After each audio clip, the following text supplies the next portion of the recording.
The Dallas Cowboys thumped the Raiders on Monday Night Football, and two other teams that it is time to say goodbye to for the 2025 season. And maybe we can all learn from the mistakes that were made in Atlanta and Cincinnati on today's NFL Six Pack. This is Locked On's NFL Six Pack. 6 bold takes from two guys who just flat out know football. NFL experts Matt Williamson and Brian Peacock bring pure NFL talk. Great takes, no fluff, just honest football talk. Crack one open.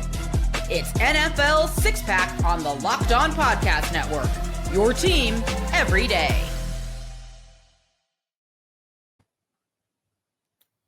Welcome to the NFL Six Pack. Brian Peacock and Matt Williamson. Thanks everybody for tuning in and making us your first listen on the Locked On Podcast Network. And thanks for making us the #1 sports podcast network. Make sure you're all subscribed up on YouTube and everywhere you get your podcasts, and get those questions in for this week's mailbag episode, either on Twitter at BD Peacock, at Williamson NFL, or in the YouTube comments. And we've got to start here with the Dallas Cowboys and the Monday Night Football win, a runaway victory for the Dallas Cowboys against the Las Vegas Raiders here. And I'm looking at my notes here. The first statement, and I kind of like in this six pack that we're doing here, is, I plead a case, and you're like either the prosecuting or the defense attorney for my take here. The Dallas Cowboys in 2025 are still in this thing in the NFC, Matt, and they are a team that is getting better as the season goes along, as opposed to some other teams that are just falling off a cliff to end their 2025 season. The Cowboys are still in it. What do you think? Did they show enough on Monday Night Football to make you believers? And I'm looking at that trade deadline too, and they were a team that told us they were trying to be in it. Yeah, I don't know if I want to be the prosecuting or defense attorney on this one. Like, if they were in the AFC, they're in it. I mean, I think no question about it. And you mentioned the trade deadline. Quinnen Williams was a very, very impactful player. And it's not worth talking about the Michael Parsons trade anymore. That's ancient history. We're talking about what we're looking at now.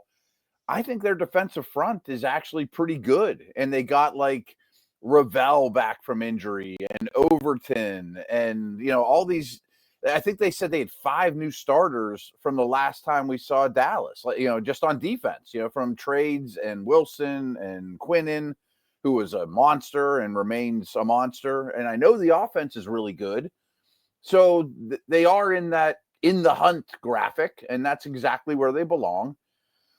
But boy, there's so many good teams in the NFC they got to climb over, is my problem with. I mean, if they were in the AFC South or something, I'd be like, I like their chances, Right. AFC North, right. They'd be a half a game out, or basically. So the Cowboys are a half a game from 500. They're 4-5-1 right now. The problem is that's still only the 10th seed in the NFC, and there's the Carolina Panthers that are 6-5 that are the 9 right now. Then you got the Cowboys, and then you got the Bears and the 49ers and the Seahawks, and there's just so many football teams, and the Packers and the Lions.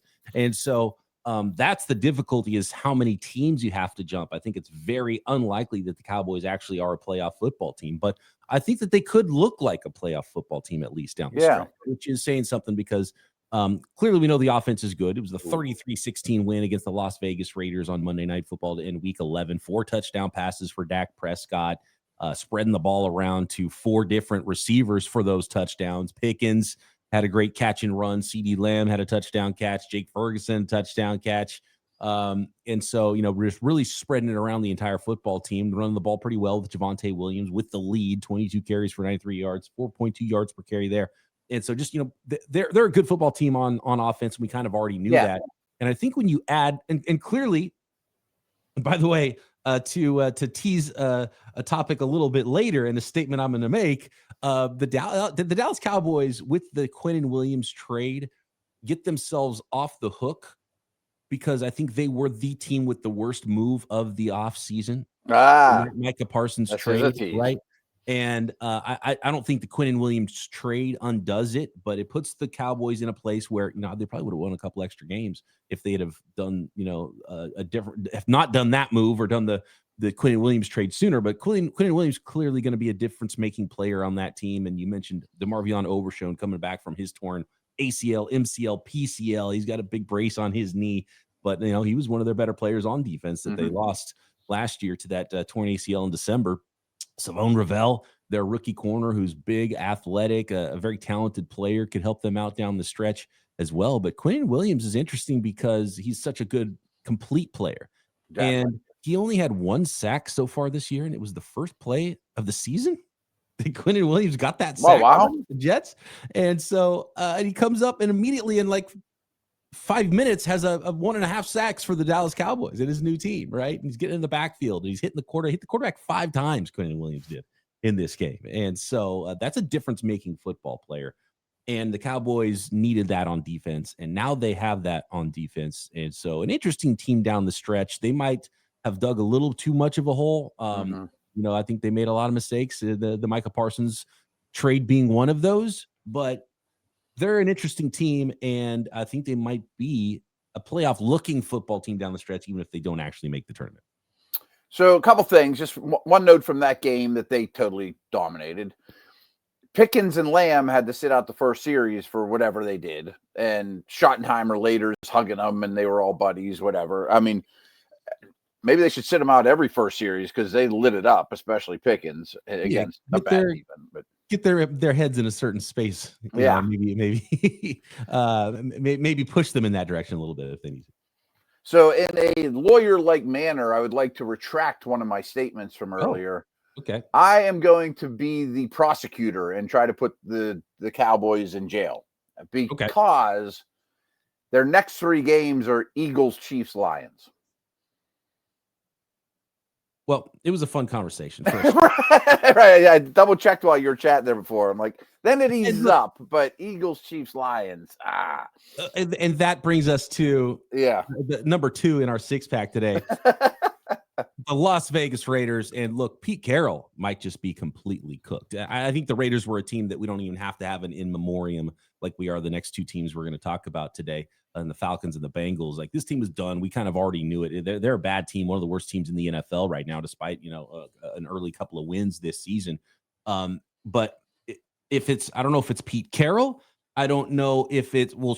I can for sure make the statement that Chip Kelly should not be an NFL coordinator. I think we have plenty of evidence now that Chip Kelly doesn't belong in this league. He's a good coach in another league, perhaps. But defensively, like, Pete Carroll's supposed to fix the secondary and fix that defense, right? He's a defensive-minded guy. The Las Vegas Raiders don't even want to tackle you. The effort on that. And look, George Pickens is a super talented guy, right? We know that. If his head's screwed on straight, he's going to be a star player in the league. But how easy they made it on him, not even really attempting tackles, like, oh, hey, good move, guy. We're just going to watch you continue to run into the end zone. I mean, that was a pathetic effort from the Las Vegas Raiders. And you got to start to look at coaching when you see that kind of effort. Yeah. Now, in defense of the Raiders defense of the defense for the defense attorney, I will say they've kind of overachieved all year. They haven't been horrendous. I expected them to be one of the worst defenses in the league because I don't think they have any talent, especially on the back 7 whatsoever. Like, how many of those players do you want starting on your favorite team? Not many besides Max Crosby on that team. But I think that ship is pretty much sailed at this point too, where they held on for dear life and got by with whatever. Some coaching, some effort, blah, blah, blah. But I think that ship has sailed completely. I definitely think Chip Kelly is a high-end college. He should go back to Ohio State, or Oregon, or, some big-time program and he's perfect for that. He's great at that. He's not good at the league. I think we've figured that part out.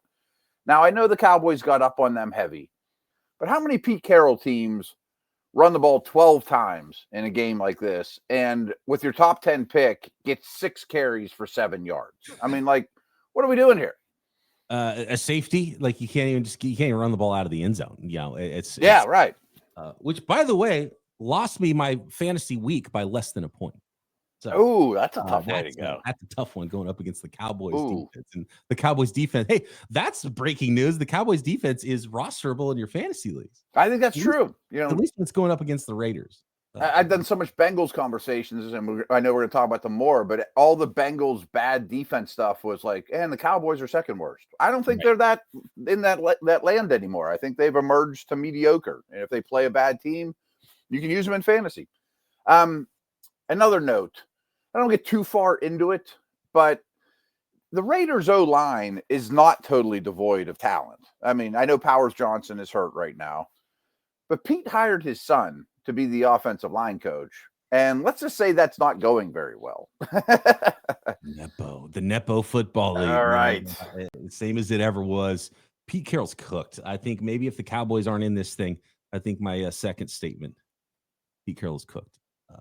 Yeah, I think I'm leaning that way. I can't imagine Brady being thrilled that this is how this is going to work. His son, bringing in Nepo hires, Chip Kelly, just bad all around, bad football.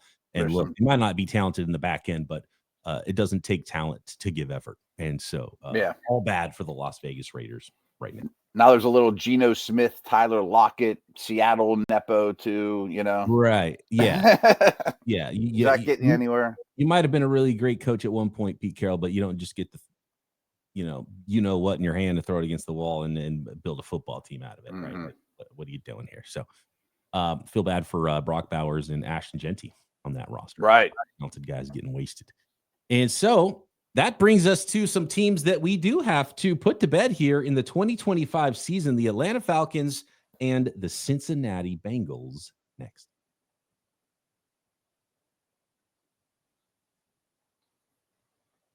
This episode of the NFL Six Pack is brought to you by FanDuel, America's #1 sportsbook. Of course, you can bet on every NFL angle you can all season long. Weekly lines through week 18 are up at FanDuel. Player props, season-long props, NFL draft props, they're all up at FanDuel. But how about the NBA? NBA season's back, and there's no better place to get in on that action than FanDuel, the official sports betting partner of the NBA. And even if you missed the start of a basketball game, you want to ride the hot hand? FanDuel has live bets on everything from who will score next to fourth quarter comebacks. Plus, you can even combine your live bets into same-game parlays for a shot at a bigger payout. Keeps every game exciting, especially when your team's the one making that late push. And everybody makes a run in the NBA. So make a run right now to FanDuel. Download the app or go to FanDuel.com because right now FanDuel is giving new customers $300 in bonus bets when your first $5 bet wins. Head to FanDuel.com to sign up and play your game with FanDuel, the official sports betting partner of the NBA.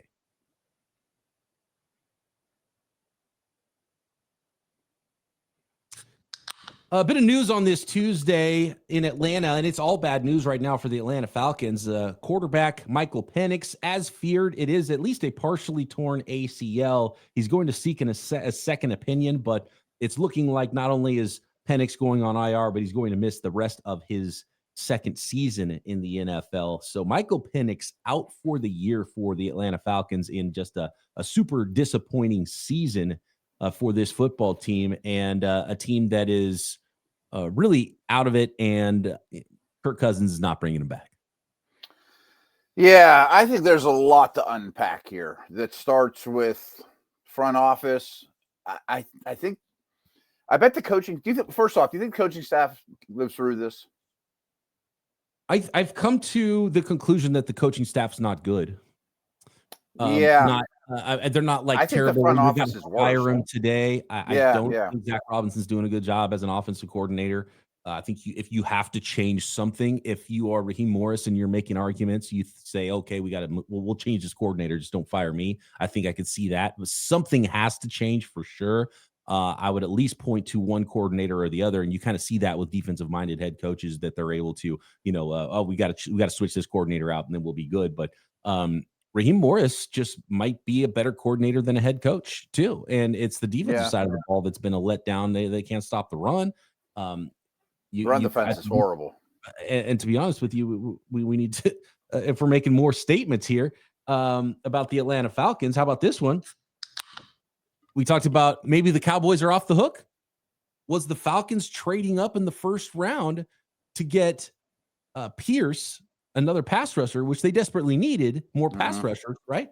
But they had already drafted one, and they even gave up their first round pick in 2026 to maybe the best team in football right now. The LA Rams are going to have a high first round pick now that the Falcons gave away. That's unforgivable.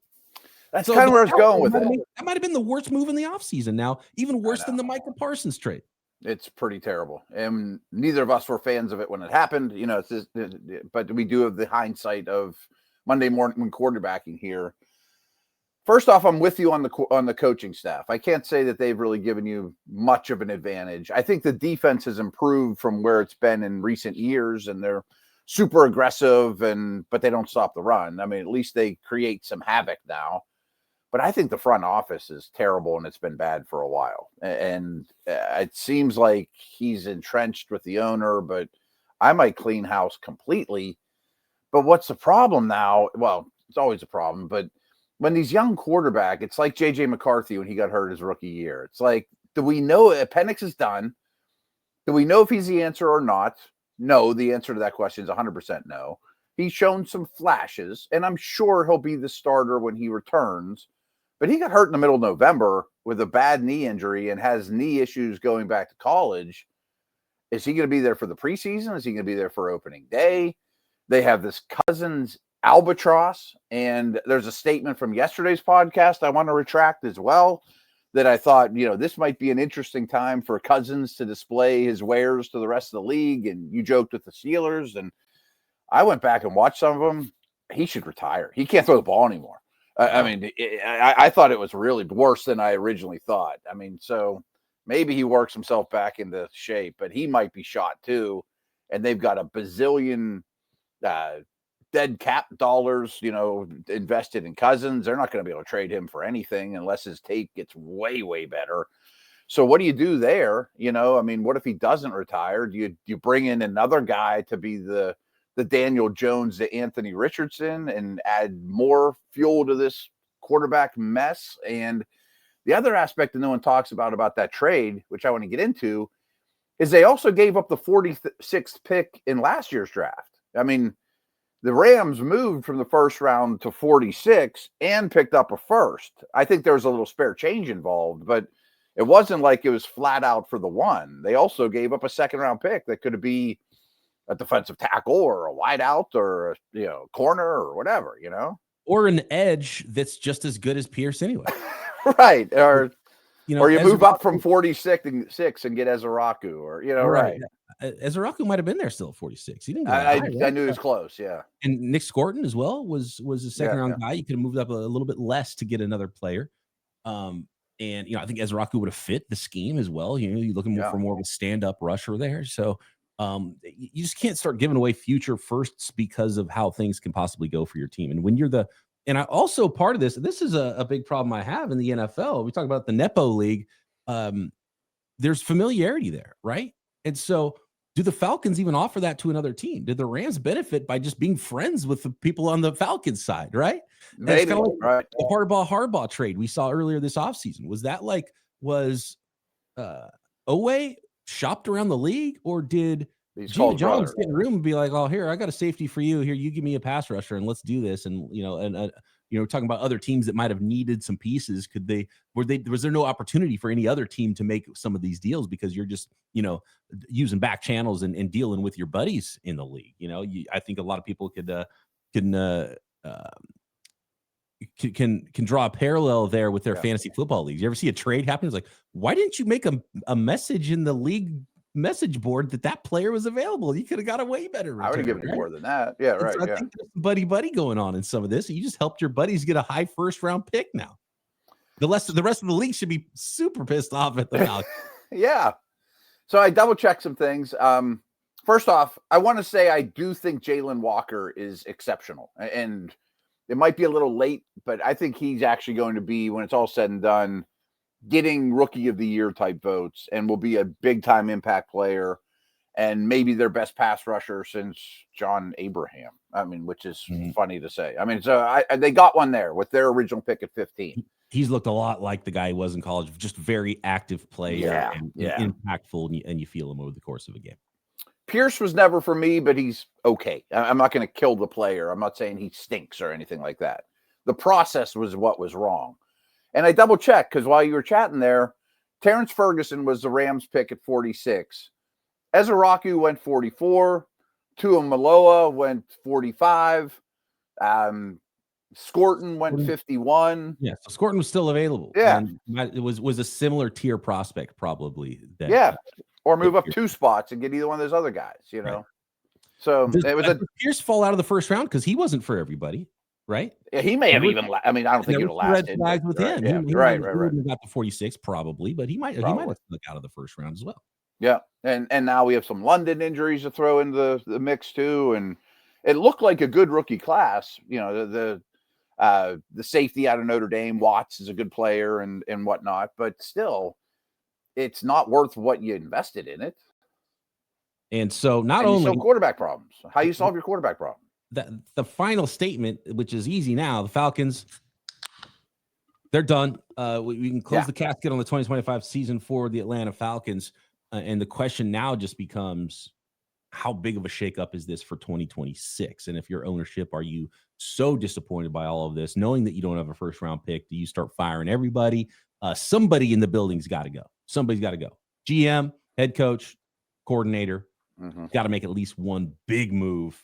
If you're Arthur Blank, if you're ownership, you got to make at least that statement. Someone's got to go this offseason from the Atlanta Falcons before you move forward. If not everyone. And it's the tough part is after 2 years, you still don't know what exactly Michael Penix is, which is the tough part while you do move forward. That's right. Tough. That's not all their fault, but that's as big a crime almost as trading the future first, you know, or big a problem. Mm-hmm. And if the answer is, man, we would have liked this other quarterback. Well, guess what? You don't have that first round pick now to go draft that quarterback if you wanted to. That guy Penix is your guy, and he's hurt. Yeah, I don't think that's the way they would have gone anyway for the Atlanta Falcons. But a mess, and not an easy one to clean up either. Not an easy one to clean up. Atlanta Falcons, hugely one of the most disappointing teams in the NFL in 2025. Next, we are on to the Cincinnati Bengals. Their season is over, and maybe a slow motion car wreck that you could see coming even further away than the Atlanta Falcons mess of a 2025 season next. Today's show is brought to you by our friends over there at Peloton. Look, folks, it's time to break through the busiest time of the year with a brand new Peloton cross-training Tread Plus that's powered by Peloton IQ. It's Peloton's most elevated technology and equipment yet that gives you real-time guidance, and it gives you endless ways to move, whether you want to work out by yourself or if you want to work out with your favorite instructor, like my personal favorite, Alex Toussaint. He always gets me fired up to tackle the day. And the thing I like about Peloton, it helps me achieve more in less times. They have features that help you plan, stay motivated, track your progress, and Peloton IQ also provides personalized workout plans and recommendations. That's something that I use right now during the busiest time of the year covering the NFL. They plan my workouts for me based on my mood, my vibe, and also my favorite instructors. So make sure you check it out and use it, because it also helps you correct your form in real time, and it maximizes your reps. It counts your reps so that you can do it smarter, safer, and more efficient. Let yourself run, lift, flex, push, and go. Explore the new Peloton cross-training Tread Plus at onepeloton.com. Let's finish up this six-pack with the Cincinnati Bengals, Matt. And I have one statement to make about the Bengals, and I think you have quite a few statements to make about the Bengals, but the thing I'm going to say is whether Burrow comes back or not, this team is done. They are cooked. Put them to bed. Put on the sleepy time music, and the 2025 Bengals are done. The thing that with the Bengals that I just what is left to change about the Bengals, because they don't want to help themselves. I think that's well said. I mean, I think obviously, as is the case with many teams, a lot of the problems start with ownership. I mean, the Jets, et cetera. I mean, there's a lot of these teams that are perennially bad. Now, this team has a great quarterback, and that has kept them much more relevant in the last half decade or whatever than they have been at different times of their life. And they're not the worst team in the league. And I wouldn't, if they offered me 32 GM jobs, this would not be my last choice by any means. But they kind of just doubled down on their errors from a year ago and just said, so I really did deep dive in them because the Steelers just played them. And the defense is so bad. They are last in DVOA history, which Aaron Schatz started DVOA in 1983. Points per game, they're the worst in NFL history. since the 1966 Giants. And I think that team won like one game. I mean, like, they're historically bad, and people throw that term around a lot. And the crime to me is they've used 11 top 100 picks on defense since 2021, including a lot of firsts. You know, Murphy and the A&M kid they just drafted and Dax Hill. And not all those first-round picks are terrible, and all their books aren't written yet. Turner from Michigan's actually had a good season. He's the only defensive player other than Hendrickson who isn't on the field and maybe doesn't want to ever be on the field again, that I would say is an above-average starter. I mean, they draft 2 linebackers and throw them into the starting lineup, and they don't even know where to go. I mean, they can't line up. They can't tackle. You're familiar with Merrill Hodge. I mean, Merrill Hodge does a big breakdown, and every Thursday I do a radio show with Merrill. And he's like, I don't know that I've seen linebackers and safeties this bad since I've left the league. You know, like, none of them can tackle. They never know where to be. Nobody's really all that talented. The front's not much better. You know what I mean? Like, it's a horrendous defense that really probably has 2 or 3 starters, and that's including Hendrickson, who might not be back. And the same thing was true last year. I mean, Burrow in his prime, playing like an MVP, would lead them to 35 to 34 losses like every week. Yeah. You know? It's like, so they talk themselves into saying, well, we got all these first round picks. It must be the defensive coordinator. We got to get Lou Anarumo out of town. Yeah, what's he know? Whole thing. And then, 9 months later, you're like, oh, maybe the picks weren't good. And you can't fire ownership. We know that. Right. And Duke Tobin's been running this thing for 25 years. And he's borderline Nepo at this point. Is he related to owners? Like, might as well be, right? He's probably in the will, right? Doesn't he have a job with what's gone on in Cincinnati over the course of those 25 years? And so clearly it's a front office problem. And if you can't make that change, then what is actually going to change for the Cincinnati Bengals here? And not only the drafting bad, and you fire the wrong guy in the defensive coordinator who's doing great things now with the Indianapolis Colts, and nobody's come out cleaner this season than Lou Anarumo. We've talked about that this season, and then so you go to the other part of the front office thing. So okay, maybe you just drafted bad, period, and that happens. And then you look at, okay, well, what about just the overall team build aside from that? Okay, well, now we're spending all this money on number 1, number 2 wide receivers. By the way, your number 1 wide receiver spitting on folks, which is not a great way to end this season, right? He's out for next week. You still got 6 more games to go. You got to play out the string, but or 7 more games to go maybe for the Bengals. So you got a suspension for your star player. You're paying wide receivers, you're paying quarterbacks, and then you're bad up front and you're bad on defense. And it's just not the way you build a football team. Yeah, as I mentioned, the O-line, they put some resources in there too. They drafted 2 guards. Orlando Brown's making money. Mims was a first-round pick. Yeah. It's not the worst line in the league, but it's well below average. And as much as I adore Burrow, he's been hurt a lot in his career. A lot. Was he hurt in college as well? Early on? I mean, because he had back then guys didn't transfer as much, and he was started at Ohio State, and they picked Haskins over him. Yeah. Kind of funny. And then goes to LSU, and I don't think he had any injuries at LSU, but he wasn't there super long either, Mm-hmm. So Cincinnati Bengals, they're done.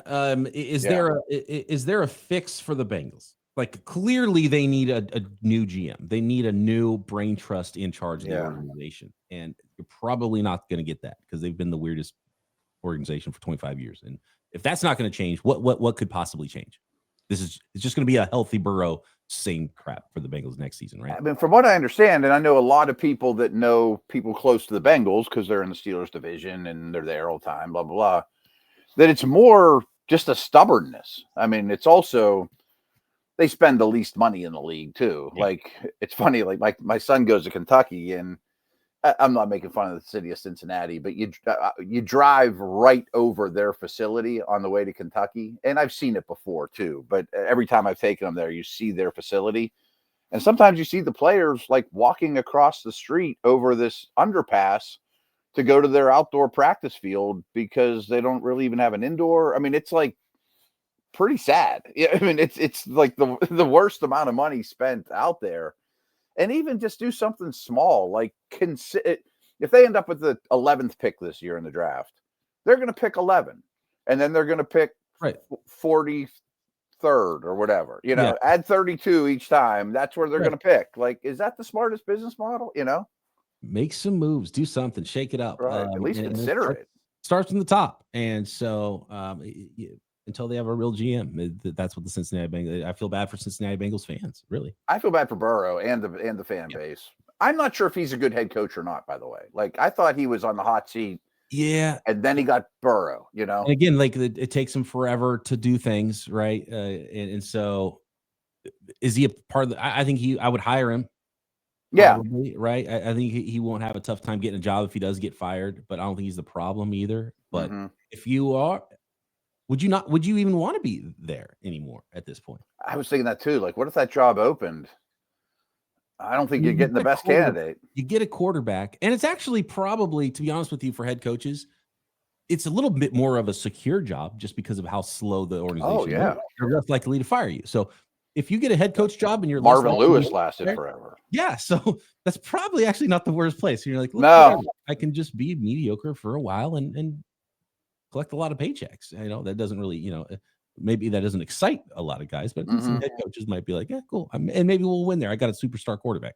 Yeah. And I mean, they went to the Super Bowl recently. I mean, it's kind of easy to forget, but that's when the defense was good and Burrow, Higgins, and Chase were cheap. Right. Yep. A lot of it's finances. A lot of it's changed since then. It's a very different looking structure to that football in that build. Let us know what you think at BD Peacock, at Williamson NFL. Get those mailbag questions in this week. And we'll probably have to put some more teams to bed next week. And YouTube, subscribe while you're there and drop a question there if you would like. And I do want to thank everybody once again for making us your first listen of the day and for making us the #1 sports podcast network.